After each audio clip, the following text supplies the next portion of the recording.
बात है तब की जब मैं लगभग 16 साल का था और सर्दियों का महीना था। तभी हम लोगों के साथ एक घटना घटी। बर्फीली बरसात में मैं अपने दोस्तों के साथ बाहर गया था। वो लोग मुझे स्नोमैन फाइटर कहा करते थे। बर्फीले दिनों में पॉल, जॉर्ज और मैं अक्सर गांव में इकट्ठा होकर और दूसरे के द्वारा बनाए गए स्नोमैन की तलाश करते थे और उन्हें तोड़कर खूब मजे लेते थे। बट एक दिन हम लोगों ने एक अजीब सा स्नो डिस्कवर किया।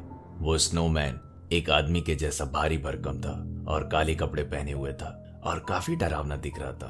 पॉल ने अपने हाथ को उसके मुंह में डाला और खूब तेज चिल्लाते हुए अपने हाथ को तुरंत बाहर निकाला। उसने देखा कि उसके हाथों से खून निकल रहा है। दरअसल स्नोमैन के मुंह के अंदर काफी ज्यादा ब्लेड्स लगे हुए थे। गुस्से में पॉल चिल्लाकर बोला, जो कोई भी मेरा खून बहाएगा उसका भी खून जरूर बहेगा। पॉल ने उस स्नोमैन के कपड़ों को हटा दिया और फिर उसने उस स्नोमैन को अपने फ्लाइंग किक से मारकर तोड़ दिया। हम लोग खूब खुश हुए, लेकिन उस टूटे हुए स्नोमैन के बॉडी में कुछ मिला। वो एक दिल के जैसा कुछ दिख रहा था। उस चीज को देख के हम लोग बहुत बुरी तरीके से डर गए थे। हमें समझ नहीं आ रहा था हम लोग क्या करें और हम लोग चिल्लाते हुए वहां से तेजी से भागे। बाद में जब पुलिस ने इन्वेस्टिगेट किया तब पता चला कि वो एक बकरी का दिल था, लेकिन उसे वहां किसने रखा ये बात अभी पुलिस को भी नहीं पता थी। उस रात सोने से पहले मुझे डर का आभास हुआ जो मैं शब्दों में बयान नहीं कर सकता। मेरे घर में ठंडी हवाएं आ रही थी। मैं बिल्कुल अपने कंबल में लिपटा हुआ था और ठंड से कांप रहा था। उस दिन पूरी रात मैं सो नहीं पाया।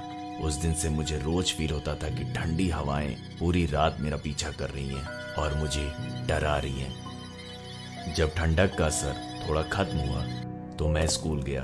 फिर मुझे एक शॉकिंग न्यूज मिला कि पॉल मर चुका है। हुआ ये था कि एक दिन पॉल ने अपने फ्लाइंग किक से एक स्नोमैन को तोड़ने की कोशिश की थी। तभी वो स्लिप कर गया और गिरने से उसकी गर्दन टूट गई और ऑन द स्पॉट उसकी मौत हो गई। मुझे और जॉर्ज को इस इंसिडेंट से काफी दुख हुआ। हम दोनों को एक अजीब सा डर का आभास हुआ, लेकिन हम लोगों ने किसी से इस बात को नहीं कहा। गांव में सारे पेरेंट्स ने अपने बच्चों को वार्न कर दिया कि आज के बाद कोई भी किसी भी स्नोमैन को नहीं तोड़ेगा। फिर भी कुछ समय बाद एक बार फिर बर्फीली बरसात हुई और अगले ही दिन गांव के ठीक बीच में एक स्नोमैन का पुतला बनकर खड़ा हो गया था।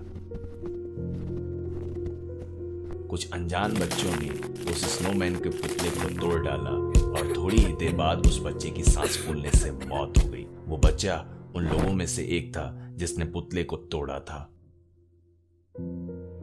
उसके बाद उस गांव में रहने वाले लोगों ने अपने बच्चों को स्नोई दिनों में बाहर जाने से मना कर दिया और अपने अपने दरवाजे को अंदर से लॉक कर लिया। इस तरह से अब गांव में स्नोई दिनों में कोई घूमने के लिए बाहर नहीं निकलता। बावजूद इसके बर्फीली बरसात के बाद आज भी वो स्नोमैन काले कपड़ों में गांव के ठीक बीच में नजर आता है, लेकिन उसे छूने की हिम्मत किसी में नहीं है। जैसे जैसे समय बीतता गया वो स्नोमैन अब गांव में नजर नहीं आता है और फॉर्चुनेटली अब कोई भी ट्रेजेडी गांव में नहीं होती है।